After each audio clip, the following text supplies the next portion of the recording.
You know this animal. Smart, lightning fast, hunts in packs, opens doors, corners people. You're scared of it. And honestly, fair enough. Except there's one tiny problem. That's not a Velociraptor. Not even close. That's a completely different dinosaur. Different name, different size, different biology. The real Velociraptor? That encounter would be a lot less cinematic. Because the real Velociraptor is roughly the size of a large turkey. No, not Turkey the country, but Turkey the bird. And importantly, looks pretty much like one too. Feathered, scrappy, mean. But a turkey. Today, I'm going to break down what Hollywood did to this animal. Exactly. Where the science and the movie part ways. And most importantly, what actually happens if you come face to face with a real Velociraptor. Spoiler, you don't need to run. Why not? I'll explain. Alright, have you seen Jurassic Park? Great! Now forget everything you saw about the raptors in that movie. All of it. We're going to be honest here. Not because the film is bad, it's a masterpiece, but because from a scientific standpoint, using it as a source on dinosaur biology is about as reliable as studying engine mechanics from cars. Let's start with the most fundamental question. What even are those animals in the movie? Dinosaur nerds have known this for a long time, but for everyone else, let me say it plainly. The raptors in Spielberg's film are not velociraptors, full stop. Those massive human-sized predators chasing kids through the kitchen, operating door handles and apparently having a solid grasp of building layouts. Those are most likely Deinonychus, or something close to it in size. The real Velociraptor weighed around 30 to 33 pounds and stood about as tall as a large goose. The kitchen raptors from the movie are at least 4 times bigger than the real thing. For context, a large domestic turkey can weigh up to 24 pounds, and nobody's making horror movies about turkeys. Well, I've seen some turkeys. There's definitely material there. So where did the mix-up come from? At the time, some scientists, most notably Gregory Paul, argued that Deinonychus was so closely related to Velociraptor that the two could be lumped into the same genus. Michael Crichton, who wrote the original novel, was drawn to that controversial idea and went with Velociraptor partly because, let's be honest, it sounds way more terrifying. The filmmakers then scaled things up even further for effect. The result, a creature with one animal's name, another animal's body, and a director's imagination for a size chart. The movie came out in 1993. The raptors are naked and leathery, like big lizards with good posture. That's a major mistake, and one that's hard to excuse even accounting for when the film was made. All dromaeosaurids, both Velociraptor and Deinonychus, were covered in feathers. Not just fuzz, but actual well-developed contour feathers on the forelimbs, similar to bird wings. In 1998, a Velociraptor fossil from Mongolia was found with clear quill knobs. Those are small bumps on the ulna where flight feathers attach. The exact same structures exist on modern eagles. By the time the movie came out, science was already heading in this direction, and by the late 90s, fossils from China's Liaoning province settled the question for good. Feathers existed, always existed, and aren't going anywhere. Velociraptor was feathered. Think of it as a large-headed, bad-tempered chicken with a rigid tail and a serious attitude problem. That's your Velociraptor. No wonder Hollywood went a different direction. Here's one that's easy to miss, unless you know what to look for. Watch the raptors in the movie. They hold their forelimbs with palms facing down, like someone showing off a fresh manicure. Looks cool, very cinematic. In reality, the wrist anatomy of dromaeosaurids made that physically impossible. The key structure is the semilunate carpal bone. It locked the range of motion so that the palms could only face each other, like someone clapping, or like a bird folding its wing. In fact, every living bird inherited this exact same anatomical constraint. It's the whole mechanical basis of how wings fold. So the Hollywood raptor with its palm-down hands isn't just unrealistic, it's anatomically broken.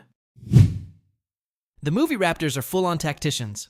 They coordinate attacks, they flank. One distracts, 2 go wide. They communicate through eye contact. Honestly, they seem smarter than half the human characters, and definitely smarter than the park's security team. It's great filmmaking, and it's complete fiction. We'll get into the real intelligence of the Velociraptor in its own section. There's plenty to cover. For now, just keep this in mind. A velociraptor's brain was roughly the size of a large walnut. Strategic planning with that kind of hardware is science fiction in the most literal sense. In the movie, the raptors hunt as a pack, coordinated, organized, with a clear hierarchy and defined roles. This is probably the most persistent myth, and the least supported by evidence. There is zero paleontological evidence of social behavior in Velociraptor. No signs of coordinated hunts, no nesting colonies, no group burials. We'll dig into this later when we cover behavior. For now, just file this away. Intelligent Raptor Pack is another piece of beautiful Hollywood. Invention with no connection to the real. And hey, drop a comment and tell me what you love or hate about the raptor portrayal in Jurassic Park. I'm genuinely curious how deep that image runs, and whether people are ready to let go of it for their thing. Alright, we've covered what the Velociraptor isn't. Now let's talk about what it actually is. Because the real animal is just as interesting, just for entirely different reasons. Before we get into the specifics, we need to cover taxonomy. Otherwise, none of what follows will make sense. I'll keep this quick and painless, I promise. Broadly, dinosaurs split into two major groups, the Saurischian and the Ornithischia. The Ornithischia include ceratopsians, hadrosaurs, stegosaurs, ankylosaurs, iguanodonts, the whole iconic lineup. The Saurischian include the sauropods, the long-necked giants, and the theropods. Velociraptor is a theropod, like all carnivorous dinosaurs. No surprises there. Within the theropods, it falls into the coelurosaurs, and within those, into the maniraptorans. And this is where it gets genuinely interesting. Maniraptorans are the group that gave rise to birds. Which means the Velociraptor is technically a bird that never quite made it, if you want to be reductive about it. Then again, every bird is basically a raptor that decided to mellow out. Hard to say who got the better deal. Going extinct alongside T-Rex is at least more dignified than ending up as the centerpiece of someone's Thanksgiving dinner. Since we keep coming back to it, here's why Deinonychus matters so much to this conversation. It's the real animal behind the movie monster, and comparing the two will come in handy throughout this video. Deinonychus lived slightly earlier, in the early Cretaceous of North America. It weighed between 150 and 175 pounds, was about 11 feet long, and stood roughly a meter tall at the hip. Genuinely comparable in sizes to a person. Completely different animal. Paleontologist John Ostrom described it in 1969 and basically revolutionized the field. He showed that dinosaurs were far more active, warm-blooded, and bird-like than anyone had assumed. Before Ostrom, the dominant image of a dinosaur was a sluggish, cold-blooded lizard. Exactly what you'd find in older encyclopedias. Velociraptor and its dromaeosaurid relatives had a very bird-like body plan. Early in their evolution, they occupied similar ecological niches to the ancestors of birds, and were comparable in size. If you somehow ended up in a Jurassic forest and spotted a small feathered creature hopping between branches, you genuinely couldn't tell whether it was a protobird or an early dromaeosaurid. You couldn't even tell by touching it. Same structure, similar behavior, feathers on both. Velociraptor was warm-blooded.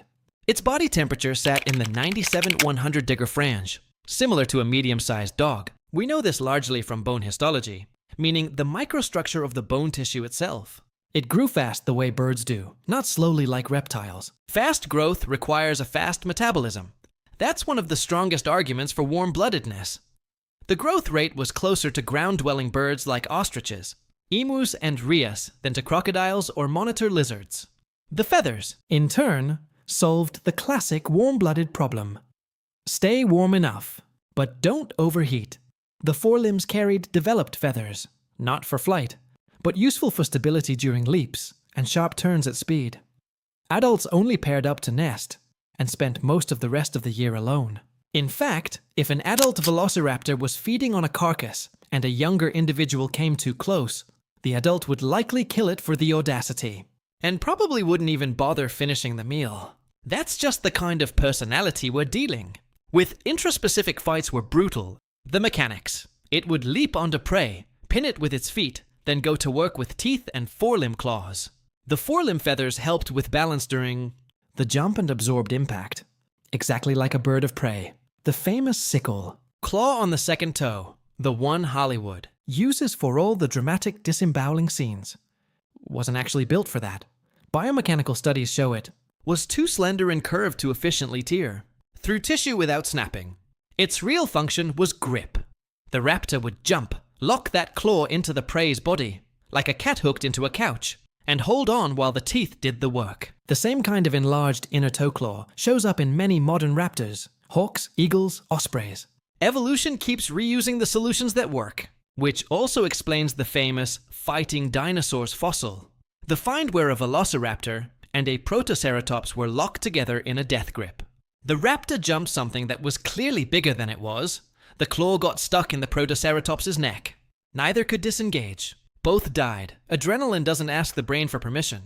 Even in dinosaurs. What it ate. Core menu. Small mammals up to about 1.5 feet long. Lizards, primitive snakes, small crocodilomorphs, pterosaurs.